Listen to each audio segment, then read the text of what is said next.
Oratória dinâmica. Comunicação moderna. Primeira etapa. Elementos de oratória moderna. Cada atividade desempenhada pelo homem, em qualquer setor de sua vida, desenvolve-se de maneira mais ampla ou acanhada, mais correta ou incompleta, na medida que ele possua maior ou menor facilidade de expressão. Isso ocorre desde o humilde operário ao mais categorizado diretor de empresa. Expressar-se bem é tão importante que, segundo George Bert, um ignorante que sabe expressar-se bem é mais ladino que um inteligente cuja expressão oral é defeituosa. É comum termos uma pessoa em alto conceito e sofrer uma decepção quando a ouvimos falar. O homem que não é capaz de fazer um pronunciamento com clareza, por qualquer que seja a razão, permite que sua personalidade se torne enevoada, sombria e confusa, acabando por perder todo o brilho. A nobre arte da oratória é tão importante que Dale Carnegie diz em seu livro Como Falar em Público: na condição de adultos, estamos interessados em uma maneira fácil e rápida de falar e impressionar. A única forma de obter resultados rapidamente é assumindo a atitude correta para atingir o nosso objetivo e firmando um sólido cabedal de princípios sobre os quais basear aquela atitude. Diz ele ainda que falar positivamente é mais do que dizer algumas palavras para um auditório. É a expressão reveladora de uma personalidade humana. Em seu livro Falar em Público, o advogado Dr. João de Oliveira Filho comenta objetivamente: você pode ser a mais tímida das pessoas. Você pode praticar a mais louvável modéstia. Você pode ter noção perfeita de suas limitações. No entanto, quando menos espera, circunstâncias inarredáveis acabam por colocá-lo diante de um grupo de pessoas às quais tem de dirigir a palavra. A terra lhe foge aos pés. A cabeça roda, as mãos ficam transpirando, um rubor lhe sobe ao rosto, mas não há escapatória. Você precisa falar, vai falar e começa de qualquer jeito, trêmulo e gaguejando. Mas há também o quadro diametralmente oposto. Você é de uma audácia sem limites, tem exagerada confiança em si mesmo e sabe até que ponto sua presença de espírito e seu raciocínio rápido podem safá-lo de qualquer problema ou armadilha. E então, não espera que as circunstâncias o coloquem em foco. A palavra pode não lhe ser oferecida, mas você acaba por pedi-la ou tomá-la. Seja qual for o seu caso, você falará em público muito mais vezes do que imagina ou deseja. Em festas familiares, em cerimônias solenes, em comícios, na retribuição de homenagens ou prestando-as a alguém que as mereça, no seu clube ou no seu sindicato, expondo um plano ou defendendo uma tese. Mais cedo ou mais tarde, você terá que falar em público. O homem moderno é mais verbal do que gráfico. Usa mais a palavra falada, que é seu cartão de identidade, a manifestação de sua personalidade. Daí, a necessidade de um rápido curso de oratória moderna, de oratória atualizada, de acordo com as exigências do mundo de hoje. Primeiro pensamos, depois falamos. A palavra é o retrato de nossa imaginação. Por essa razão, é importante falarmos bem. Em suma, tudo o que as pessoas desejam é ter coragem suficiente para se porem de pé e falar alto, claro e sem gaguejar. Assim, este programa se propõe levar até você a maneira fácil de prender a atenção de um auditório e de vencer sua inibição natural. Você terá ainda, ao final de cada etapa, exercícios a serem praticados para um melhor aproveitamento deste curso. A palavra falada. De fato, o bom orador, o bom comunicador, deve falar com o auditório e não falar ao auditório. Seu interesse pelos que o ouvem é a causa do sucesso na comunicação. Há oradores que falam para dentro, não tomando conhecimento do auditório. Há outros que falam para si mesmos, como que encantados com a própria voz. São os que não têm noção do tempo do discurso, porque não se dirigem aos ouvintes. Lembre-se, concentrar a atenção naquilo que para você significa falar bem é demonstração de liderança. Viva melhor, sabendo falar melhor. Contudo, Dar um recado coerente a um auditório repleto não é tarefa fácil. O dicionarista inglês Daniel Webster afirma que preferia aparecer em público seminu a apresentar-se semi-preparado para falar. Lincoln dizia que jamais seria suficientemente velho para falar com desembaraço quando não tivesse nada para dizer. Foucault afirmava que um mau discurso é como uma carta de amor, onde o imitante não sabe o que dizer no início e termina sem saber o que disse. Nesta etapa de elementos de oratória moderna, especificamente neste capítulo sobre a palavra falada, é importante que você tenha uma visão panorâmica sobre o assunto falar em público. Você deve saber como é gratificante a sensação de pôr-se de pé e arrebatar a atenção de todo um auditório. Veja-se começando a falar, a plateia ficando calada, os olhos grudados em você, a atenção presa às suas palavras. Ninguém pisca. Todos procuram beber o que você diz. Ao findar, goze o prazer dos aplausos e das congratulações. Lembre-se, um auditório pode aplaudir até mesmo um orador medíocre, mas mesmo o orador medíocre sabe distinguir entre algumas palmas xoxas batidas em ritmo compassado, como que em tom de caçoada, de um aplauso vigoroso propiciado por uma plateia inflamada, em pé, aos gritos de bravo. Este aplauso é a maior paga que um orador pode ter. Todavia, para se chegar a isso, é preciso alguma inspiração e muita transpiração. Para sua alegria, porém, saiba que não existe nada na arte da oratória que qualquer pessoa não possa aprender. Saiba ainda que falar em público é a estrada que leva diretamente à autoconfiança. Durante a vida toda, falamos com espontaneidade. Ao conversar com um amigo, com a esposa, com os filhos, sobre futebol, política, problemas domésticos ou qualquer outro assunto, você usa gesticulação, inflexão e tom de voz espontâneos. Você não tenta engrossar a voz ou usar uma inflexão forçada ao contar numa roda de amigos como conseguiu tirar da água aquele peixe de 15 quilos. Para narrar esse feito, você simplesmente tem uma ideia do fato, de como o fato ocorreu. Depois, vai ordenando isso em palavras, pintando em cores mais vivas e dando mais detalhes de acordo com o momento, a circunstância, sua disposição ou a plateia que tem. Ora, se você viveu o fato, as ideias sobre esse fato são claras e nítidas na mente. E se as ideias forem claras, as palavras virão naturalmente, fluindo suaves e serenas como o deslizar das águas de um regato. Não esqueça que é importante ter na mente a cena que vai narrar. Depois, é só ir contando o que vê na imaginação.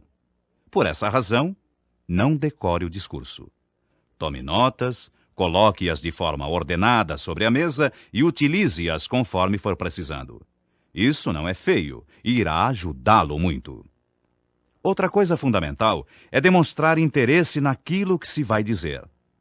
A cena mostrada numa tela é menos importante para um conhecedor do que o estilo usado pelo artista para pintar o quadro e a técnica da matização. Há pessoas que têm o dom de tornar uma passagem de livro, filme ou da vida real muito mais excitante quando contada do que ao ser vista, lida ou vivida. Por outro lado, há outras que são capazes de tornar abominável uma cena lírica escrita por um mestre pela forma imprecisa ou prolixa de descrever o fato. Os detalhes são importantes quando cabíveis e precisos. Ao entrar em um detalhe, cuide para que ele seja elemento de esclarecimento, não de maior confusão. O detalhe pode ser expresso em poucas palavras ou em várias laudas, dependendo da necessidade que se tenha de discorrer sobre o assunto. Victor Hugo, em seu romance Os Miseráveis, utiliza muitas páginas só para descrever os esgotos de Paris. Isso era necessário, uma vez que grande parte da trama se desenrola nesse local. Por outro lado, em seu livro A Hora Antes do Amanhecer, Somerset Maugham descreve um homem alto e muito magro, dizendo que ele parecia um avental pendurado no cabide.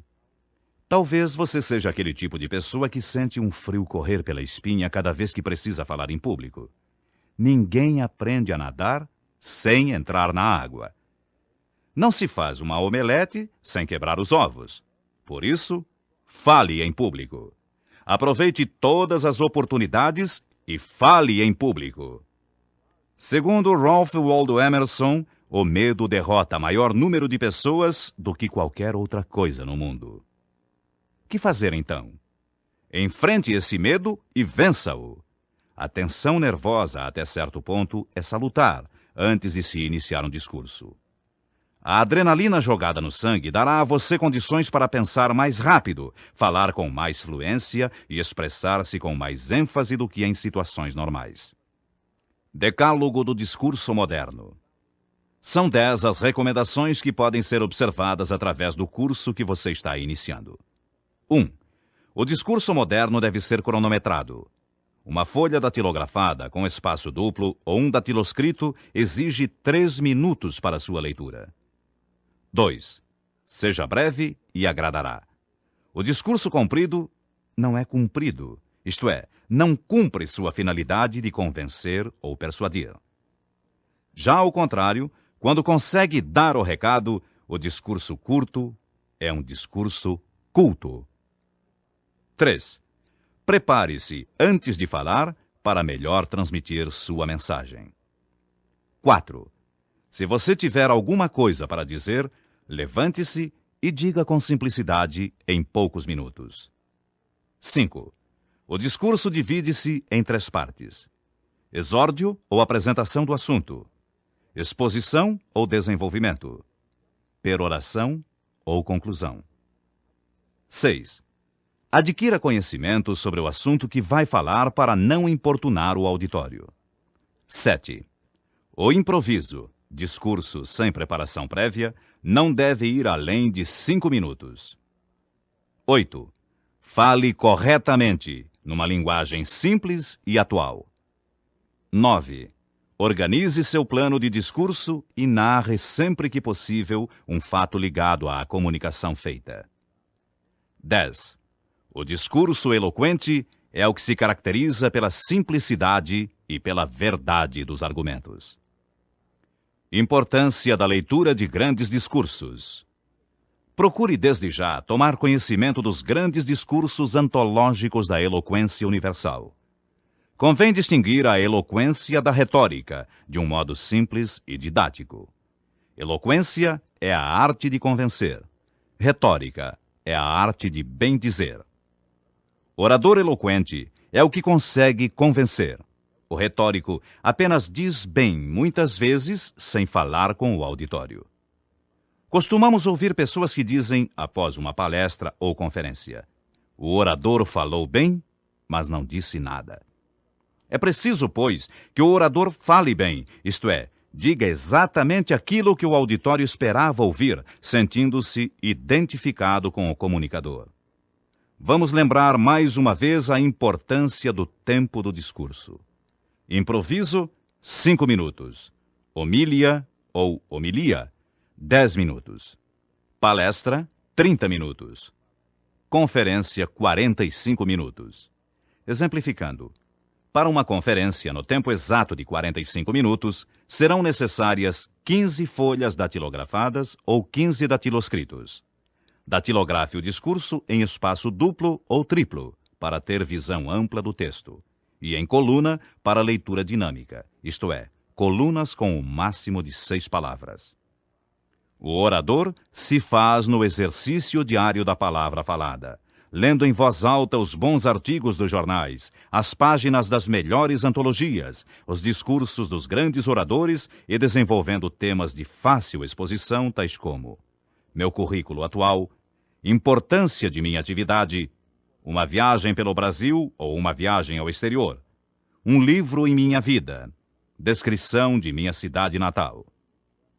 Um bom exercício para formar o orador consiste em sortear os referidos temas num grupo de amigos. Nunca improvise um discurso imediatamente sem pensar no que vai expor. Solicite sempre um momento para uma pequena meditação, lembrando-se da divisão clássica do discurso: exórdio ou apresentação do assunto, exposição ou desenvolvimento, peroração ou conclusão em linguagem mais elevada, mais vibrante. Daí o sábio pensamento da filosofia latina. Finis coronat opus. O fim coroa a obra. Encerramos esta etapa com um dos rápidos sermões do padre Saboia de Medeiros, que sempre fazia questão de dizer que subia ao púlpito para falar 5 minutos apenas. Leia-o em voz alta e cronometre. Veja ainda que nele se nota claramente a divisão exórdio, exposição, peroração. Desejos. Quão importante é desejar! Poucos refletem neste fato, mas a verdade é que nunca se fez nada de bom na terra sem que isto fosse precedido de um desejo. O homem que nada deseja é realmente um traste. Se algum ideal não desperta o desejo, então o que vai despertar são as brutalidades que o apetite encontra pelos caminhos. E os caminhos estão nos negócios como nas modas, nos trens como nos iates, nas ruas como nas praias. Por aí vão passando milhões de criaturas. Todas desejam. Mas a diferença está naquilo que desejam. Se o desejo é reles, essas criaturas serão do mesmo estofo. Se o desejo é alto, faz do gago Demóstenes o maior orador da Grécia, do pobrezinho o rei, do menino sem pai o sábio e do pecador o santo. O desejo tem força de nos modificar. O desejo é tão importante que os diretores da vida espiritual nos aconselham o seguinte: se não tens coragem de desejar a perfeição, deseja este desejo. O desejo de um desejo é mola que faz subir.